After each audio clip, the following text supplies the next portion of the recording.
Devers. And this Boston club will have Mookie Betts leading off, followed by Devers and Martinez, Bogarts, Moreland, and Vasquez, the catcher down the middle.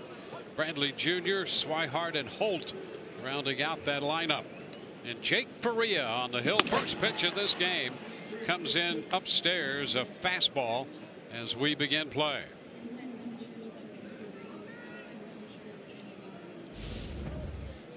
Betts had a double and a walk in last night's game for Boston. There's a strike. 1-1.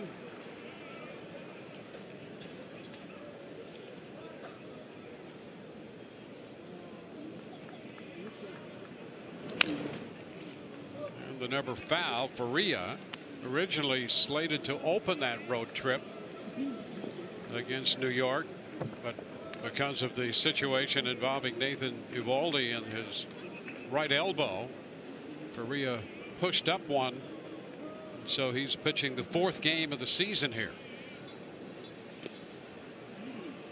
Yeah, a little bit of a scramble. They're going to go, obviously Archer and Snell, bullpen day, Eovaldi, and then Faria, and a change of plans. But you're young and excited to pitch, love pitching at home here at Tropicana Field, so you get that opportunity and make the quick adjustment.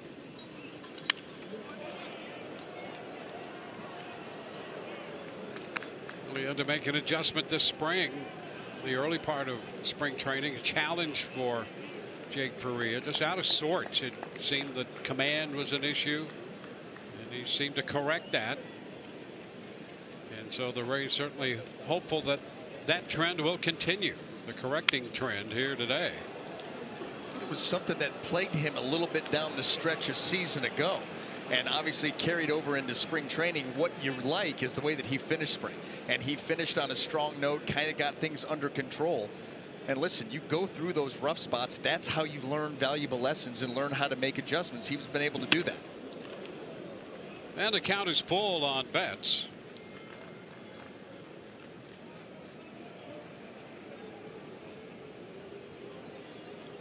Kevin Cash looking on, trying to get some offense from his club, and with that, solid pitching and defense. There's a base hit out of the reach of Wendell.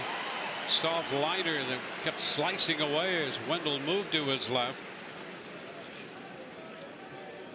Well, let's take a look at a scouting report here on Jake Faria. Number one, the thing that jumps out at you, and we saw right off the bat a season ago, mound presence. He does a great job of commanding the mound. Very stoic, very poised, very determined when he's out there. That's number one. Number two, pound the zone, because you go through his first 9 starts a season ago, a ton of success, a 5-1 record, 267 earned run average, and 16 pitches an inning. And then, like I said, down the stretch, the command suffered a little bit, and the results, mirrored that. He was up near 18 pitches an inning and ended up going 0-3 down the stretch. So when he's out there commanding and pounding the zone, the results follow. First pitch strike to Devers. Betts at first.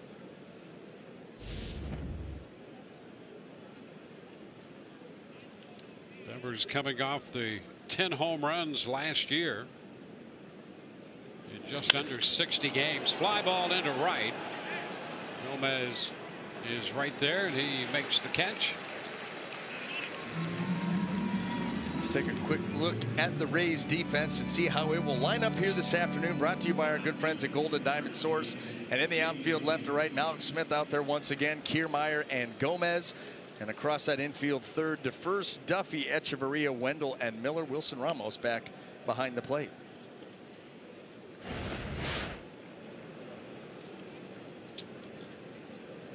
This is J.D. Martinez.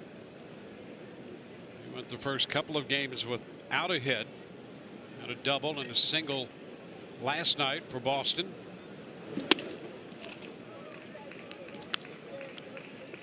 No ball, no strikes from Jake Faria. And I know what you're thinking, Dwayne. The scouting report on Jake Faria, I'm thinking the same thing if I'm sitting at home. Talking about pounding the zone, you have more success.